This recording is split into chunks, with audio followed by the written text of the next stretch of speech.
ఉమ్.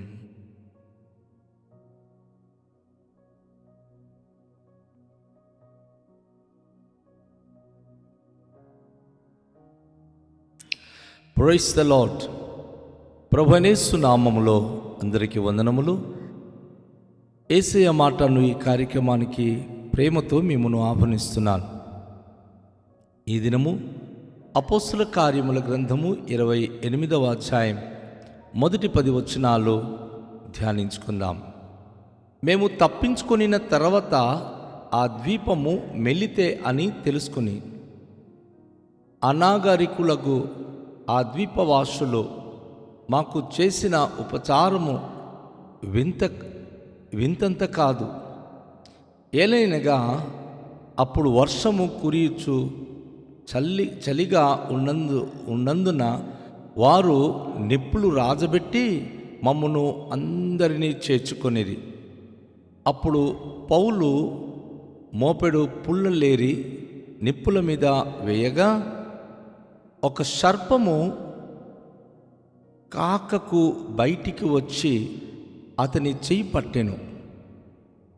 ఆ ద్వీపవాసులు ఆ జంతువు అతని చేతిని వ్రేలాడుట చూచినప్పుడు నిశ్చయముగా ఈ మనుష్యుడు నరహంతకుడు, ఇతడు సముద్రం నుండి తప్పించుకొనినను న్యాయం అతనిని బ్రతకనీయదని తమలో తాము చెప్పుకొనిరి.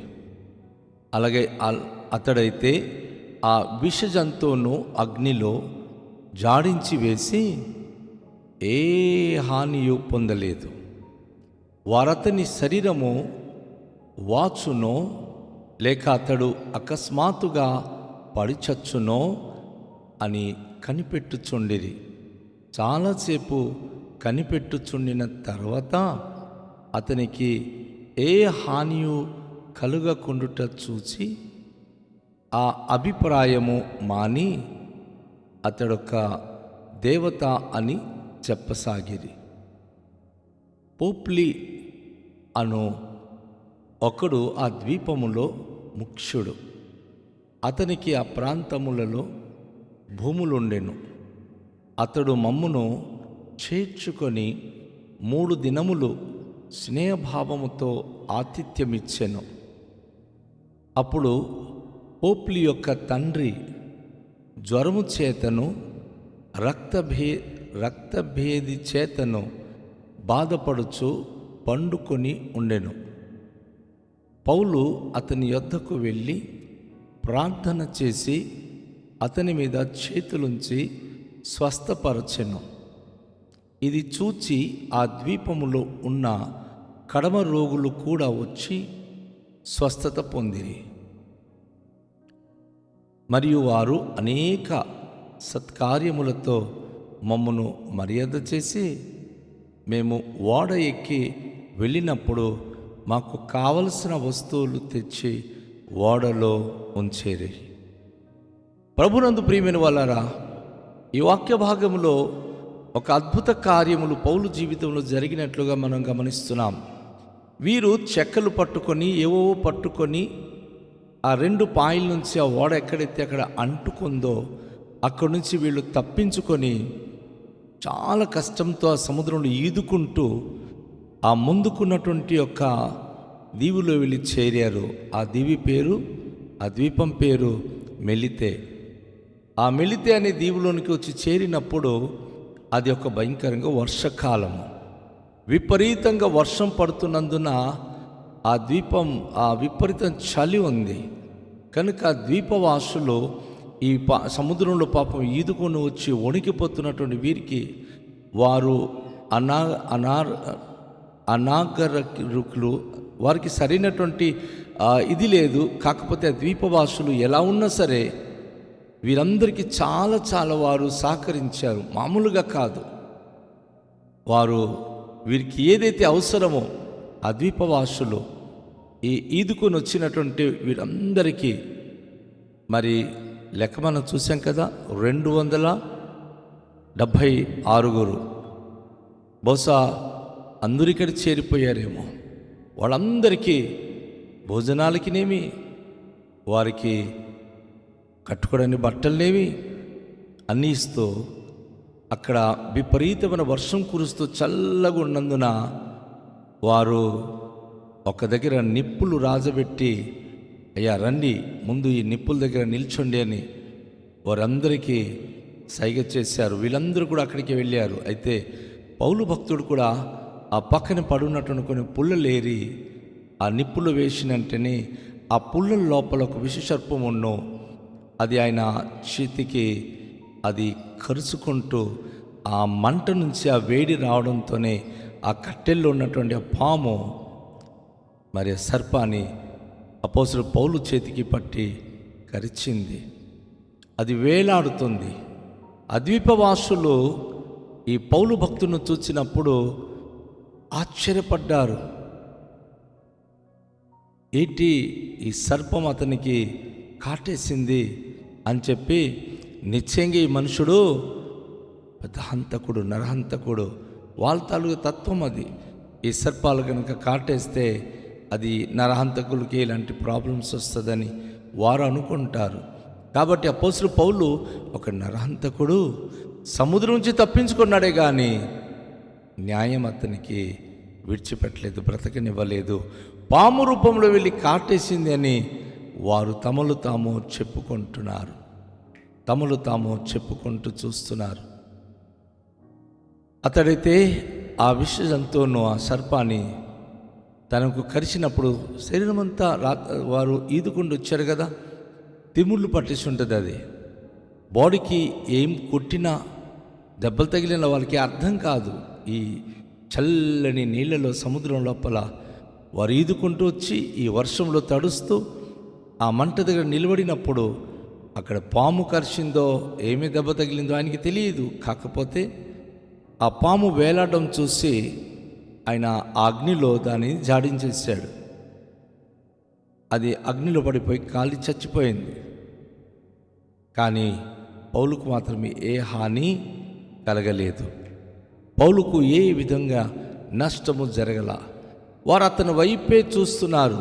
వారు ఏమనుకుంటున్నారంటే కాసేపట్లో ఈయన శరీరము వాసిపోద్దేమో, అతడు అకస్మాత్తుగా కింద నురుగు కార్చుకుంటూ పడిపోతాడేమో. ఆ 2 లక్షణాలు తనలో జరుగుతుందేమో అని ఎదురు చూస్తున్నారు. చాలాసేపు వారు చూసిన తర్వాత అతనికి ఏ హాని కలగలేదు. వారి అభిప్రాయాలు మార్చుకున్నారు.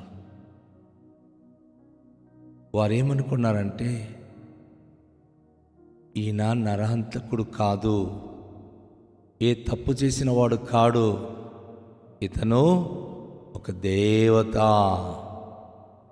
ఏదో ఒక దైవిక సంబంధించిన మనిషి, ఈయన ఒక దేవత కాబట్టి పాము కరిచినా ఇతను చచ్చిపోలేదు. అయితే విచిత్రం ఏమిటంటే పోప్లి అని ఆ దీవులో ఒక పెద్ద ఆయన ఉన్నాడు. అతనికి విషయాలన్నీ తెలిసింది. చాలా ఆస్తి గలవాడు, భూములు గలవాడు. అతను 3 దినాల వరకు వీరికి ఆతిథ్యం ఇస్తూ వస్తున్నాడు. ఆ పోప్లి తన తండ్రి బీపీతోనూ, జ్వరముతోనూ, రక్తక్షీణతతోనూ బాధపడుతూ ఆయన మంచాన అంటుకొని ఉన్నాడు. ఆ ఇంటికి వెళ్ళి భోజనం చేసి వచ్చినప్పుడు ఆయనకి చూశారు. అపోస్తలుడైన పౌలు మనసులో దయగలిగి తన మీద జాలి చూపి, నేను ప్రభు పేరిట ప్రార్థన చేస్తానని తన 2 చేతులుంచి అతని కొరకు వెళ్ళి ప్రార్థన చేసిన తర్వాత ఆ ప్రార్థన ద్వారా ఆ రోగి స్వస్థపరచబడ్డాడు. ఆ దీవులో అప్పటి వరకు యేసు అంటే ఎవరో తెలియదు. ఆ ద్వీపవాసులకు క్రీస్తు ప్రేమ గురించి తెలియదు, యేసు నామం గురించి తెలియదు. సముద్రంలో ఓడ అక్కడ అంటబెట్టి ప్రభువారు వారికి ఆ మెలితి దీవులోనికి తీసుకొచ్చి, మెలితి దీవులో ఉన్నటువంటి చూడండి పోప్లి అనే ఒక వ్యక్తి కుటుంబంలో ఎవరైతే ఆ ద్వీపమునకు ముఖ్యమైన వ్యక్తిగా ఉన్నాడో ఆ వ్యక్తి కుటుంబంలోనే ఈ దైవిక మహిమగల కార్యములు జరిగించి, ముఖ్యంగా పాము కాటేసినప్పుడు అపోస్తుడైన పౌలును రక్షించి, పోప్లీ ఈ విషయం చూచినప్పుడు తను వారికి ఎంతో ప్రేమతో ఆతిథ్యం ఇచ్చినప్పుడు తన తండ్రి ప్రభువైన యేసు నామమును బట్టి రక్షించబడి ఆరోగ్యం పొందాడు. ఆ రోగం నుండి ఆయన స్వస్థత పొందాడు. దేవుని మహోన్నత నామానికి అక్కడ మహిమ కలిగింది. ప్రియన సహోదరి సహోదరుడా, ఎవరికి లేని ప్రాబ్లం నాకే ఎందుకు రావాలి అని మీరు అనుకుంటున్నారు కదా. అవును, కొన్నిసార్లు అలాంటి తలంపులు రాక తప్పదు. కానీ ఆ సమస్య రావడానికి గల కారణాలు సమ్వేర్ మీరు ఒక సాక్షిగా ఉండబోతున్నారు. ఎక్కడో ఒక దగ్గర దేవుడు మిమ్మల్ని వాడుకోబోతున్నాడు. ఓడబద్దలైపోయి సముద్రంలో ఈదుకుంటూ వెళ్ళి కట్టెలేరేసినప్పుడు పాము కాటేస్తే మరణ స్థితి నుంచి ఉన్నటువంటి పౌలు భక్తుడు దేవుని కృపచేత రక్షించబడి పాపిలి కుటుంబానికి, అలాగే మెలితి దీవులు ఉన్నటువంటి ఆ ప్రజలందరికీ ప్రభువులో నడిపించడానికి కారకుడయ్యాడు. వారందరూ ప్రభు యేసును వారు అంగీకరించి ఆడు గొప్ప అద్భుత రక్షణ కార్యములో పౌలు ద్వారా వారు అనుభవించారు. మరి వారు కొన్ని దినాలు అక్కడ ఉన్న తర్వాత వేరే ఒక ఓడను శతాధిపతులు రప్పించినప్పుడు ఈ మెలితి దీవిలో ఉన్నటువంటి వాళ్ళు అనేక సత్కార్యములతో పౌలు భక్తులను, లూకను అందరినీ కూడా మర్యాద చేసి ఆ ఓడ ఎక్కించి వారు ఎంతో ప్రేమగా సమస్తమైన ఆహార పదార్థాలు అన్నీ కూడా ఓడలోంచి వెళ్ళిపోయారు. అవును, వారు వీళ్ళు చుట్టలు కారు, బంధువులు కారు, కానీ ప్రభు ఇచ్చిన మనుషులు.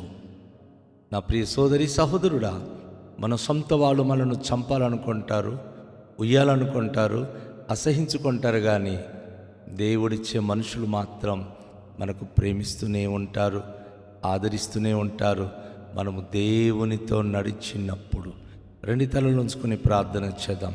దయగల తండ్రి, ఈ దినం మీరు మాకు నేర్పించిన ఈ పాటల కొరకు స్తోత్రాలు. ఎంతో ప్రేమించే దేవుడవు మీరు, ఆదరించే దేవుడవు మీరు. నైనా మీరు మమ్మల్ని ఎంతో ప్రేమిస్తున్నారు. మా అపాయములో, మా కష్టకాలంలో తోడై ఉండి జరిగే అపాయంలో కానీ, జరిగే భయంకరమైన సంఘటనలో కానీ మా కాపాడి, మా ద్వారా అనేకులు రక్షణ పొందాలని, మా ద్వారా అనేక మంది దీవించబడాలని గొప్ప ఉన్నత ఆలోచన, ఆశయాలు కలిగి మమ్మను నడిపిస్తున్నందుకే స్తోత్రాలు. ప్రభువా, ఈ వాక్యం విన్న ప్రతి ప్రియబిడలు మీ యొక్క అద్భుతమైన మర్మమును, మీ అద్భుతమైన కార్యములు అనుభవించి ప్రభువా వారు అర్థం చేసుకొని మీలో ఇంకా లోతుగా అనుభవం కలిగి జీవించే కృపనిమ్మని యేసు నామములో ప్రార్థిస్తున్నాము తండ్రి, ఆమేన్. అందరికీ షాలోం. ప్రభు మనను దీవించునుగాక.